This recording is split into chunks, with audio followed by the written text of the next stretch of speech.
Assalamualaikum warahmatullahi wabarakatuh. Bismillahirrahmanirrahim.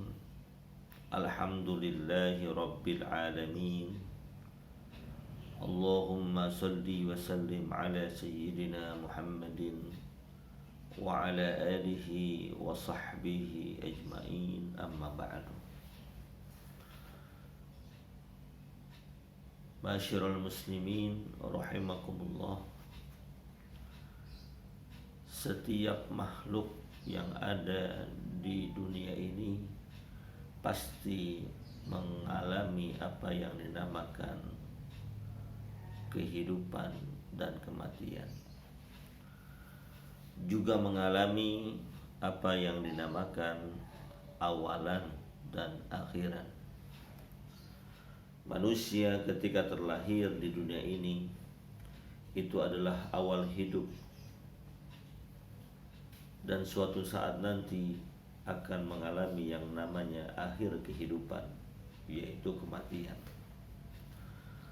Pun begitu juga yang namanya dunia, bumi tempat tinggal kita ini, ada yang namanya awalan ketika pertama kali diciptakan oleh Allah Subhanahu wa taala, dan suatu saat nanti bertemu yang namanya akhirat di saat bumi dihancurkan, diluluh lantahkan oleh Allah Subhanahu wa taala.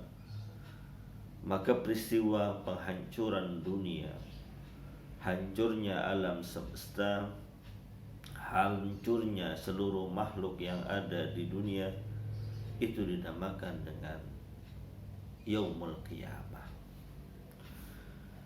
Dalam Islam, hari kiamat adalah sebuah kepastian yang memang Allah tentukan khusus kapan terjadinya.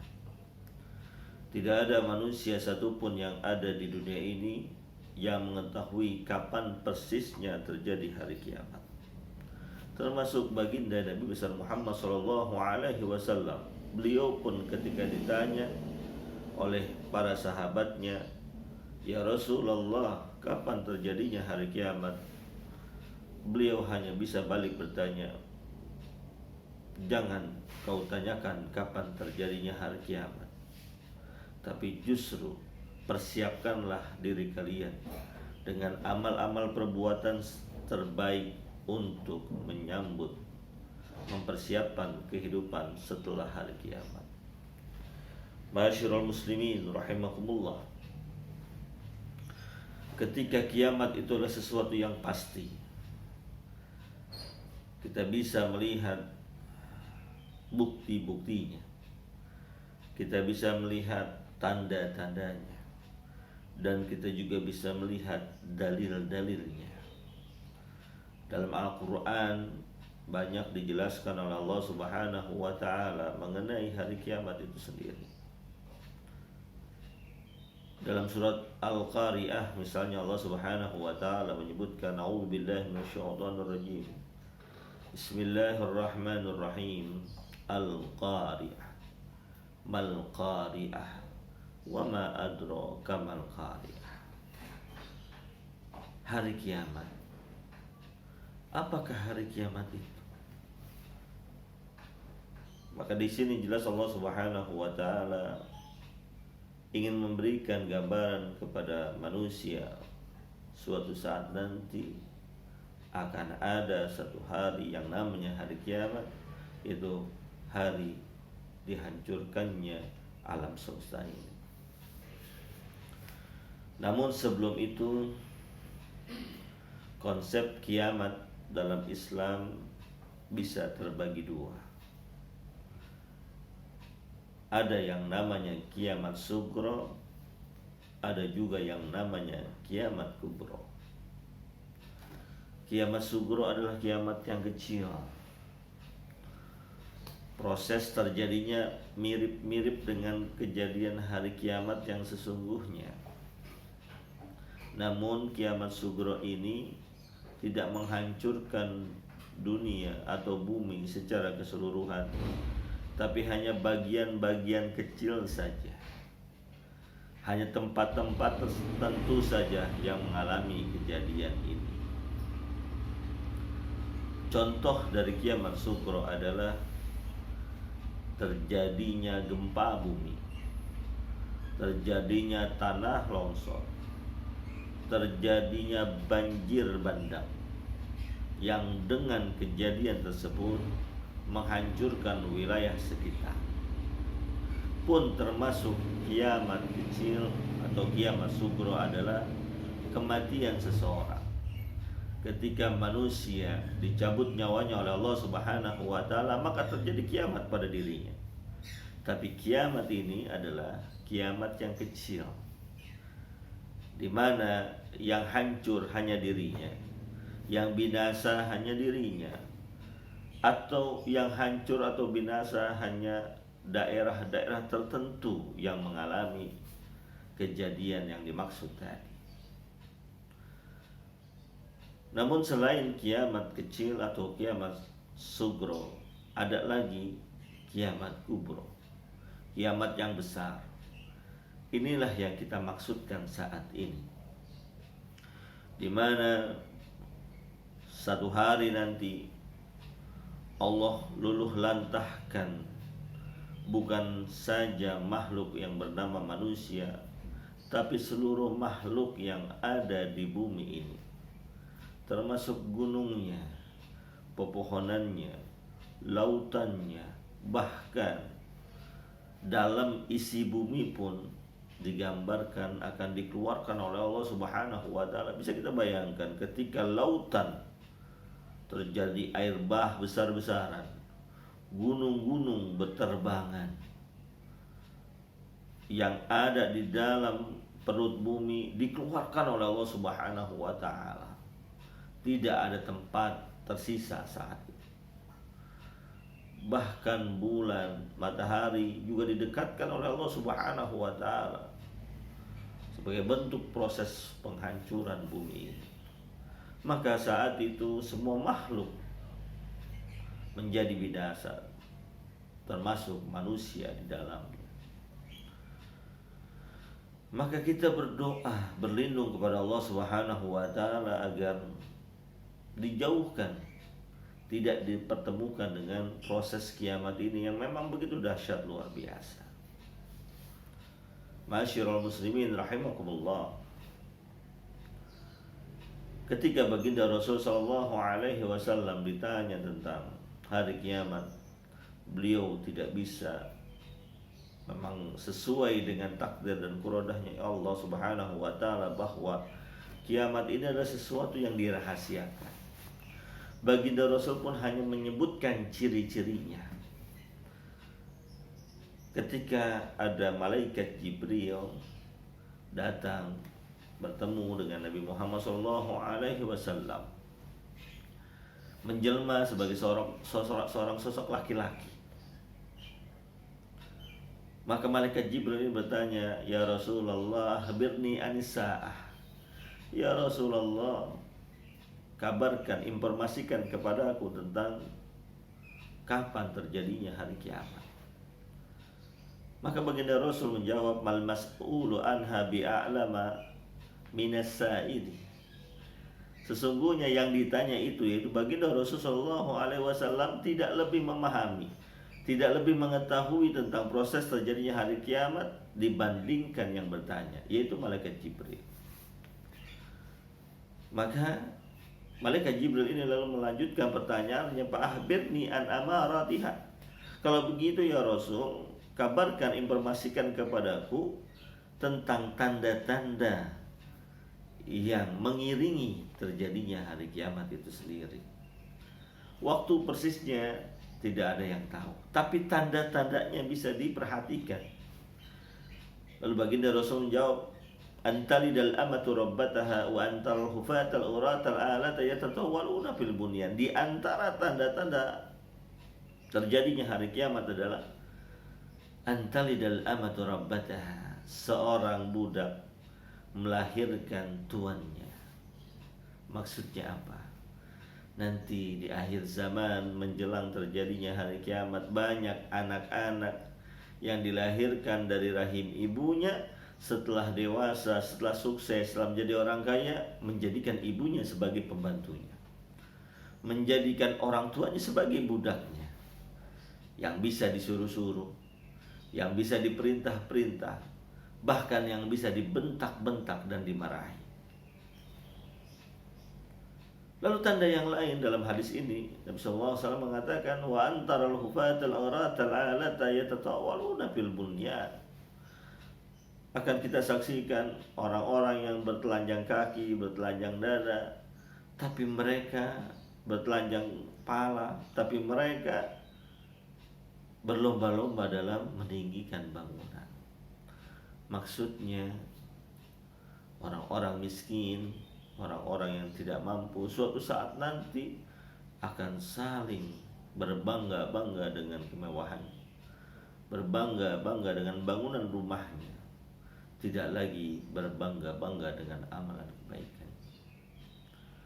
Masyarul muslimin rahimakumullah, dalam beberapa hadis lain yang terpencar dapat kita simpulkan bahwa sebelum terjadinya hari kiamat akan ditemukan tanda-tanda lain, di antaranya banyak terjadi pembunuhan. Nyawa manusia begitu murah, hanya karena persoalan sepele nyawa bisa melayang. Ini kita bisa saksikan saat ini bagaimana di sana sini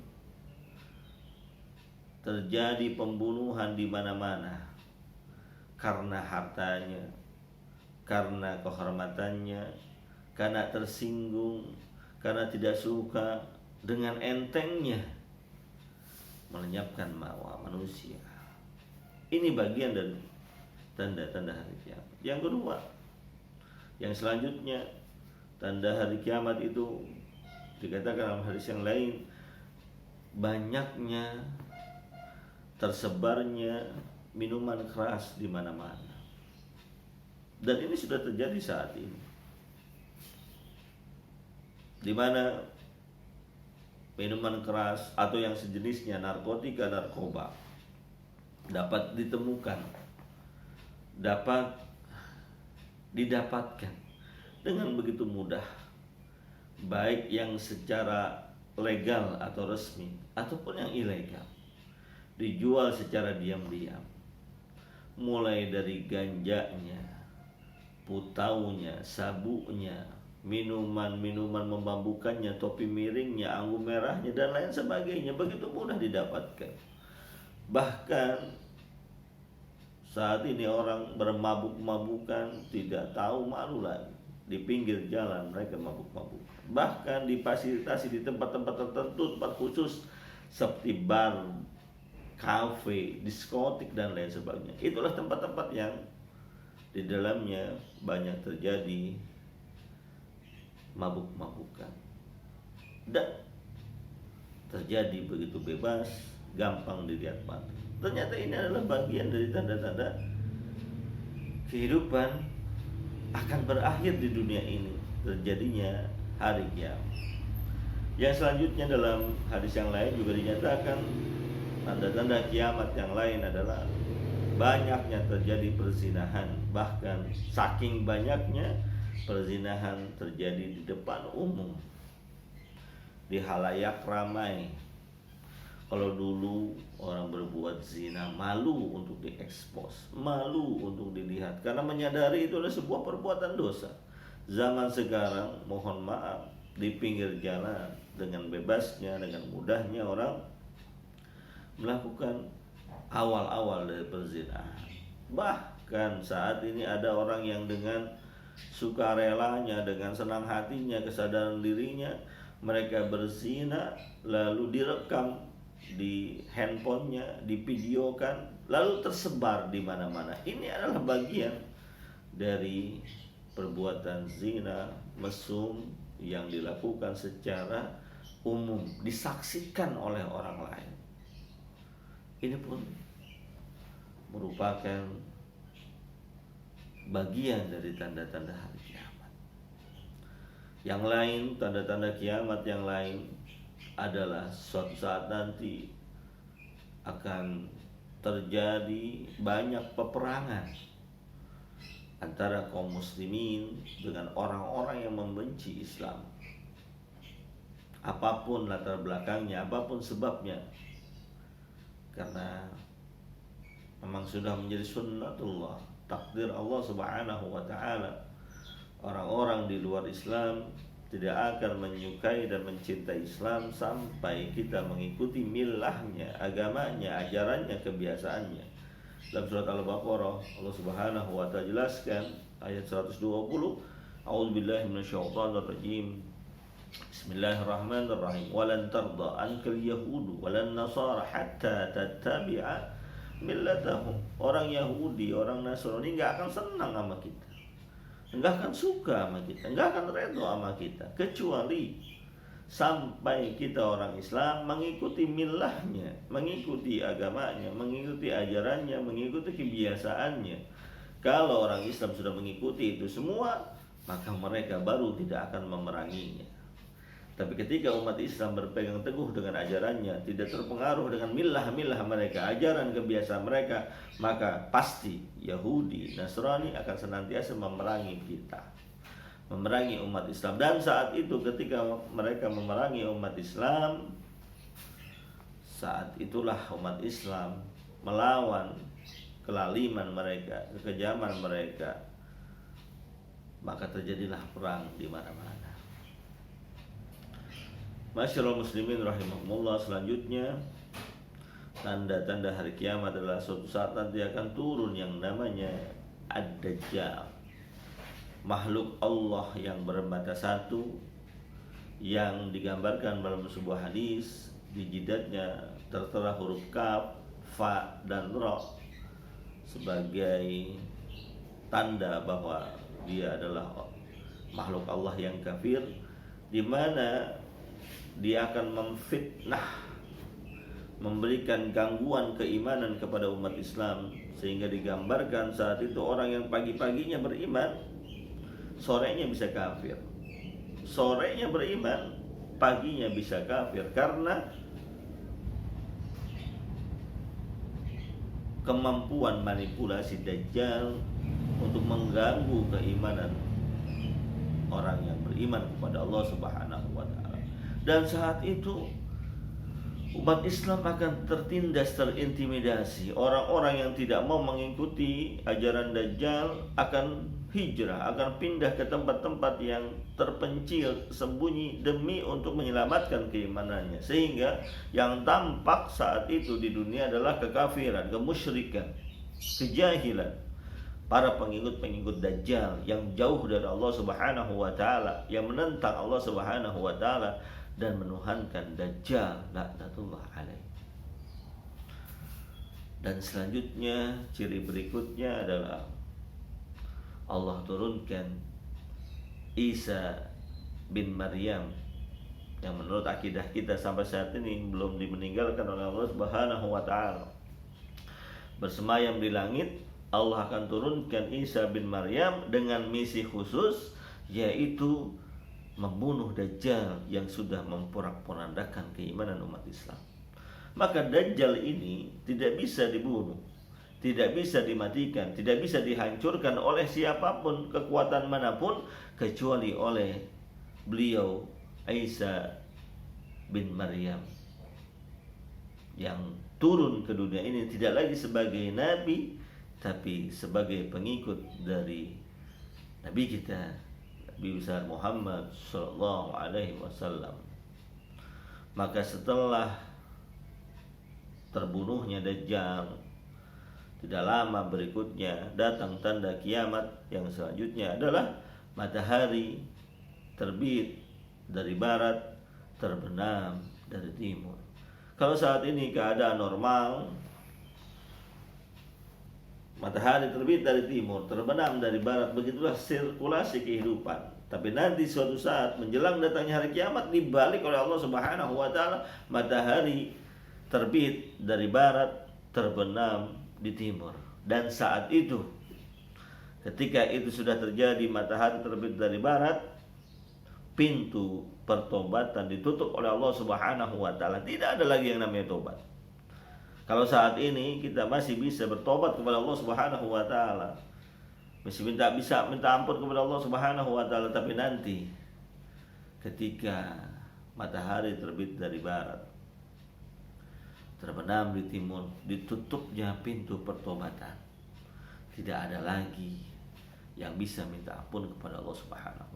Oleh karena itu, sebelum datangnya hari kiamat, sebelum datangnya tanda-tanda yang sudah dijelaskan tadi, mari kita perbaiki kualitas keimanan kita, kita perbaiki kualitas kehidupan kita agar bisa baik terlebih dahulu, soleh terlebih dahulu sebelum terjadinya hari kiamat.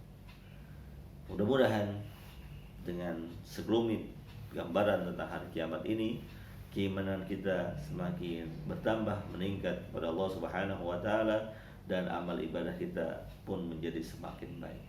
In uridu illa al-islaha mastata'tu wa ma taufiqi illa billah, alaihi tawakkaltu wa ilaihi unib, billahi taufiq wal hidayah war ridha wal inayah. Assalamualaikum warahmatullahi wabarakatuh.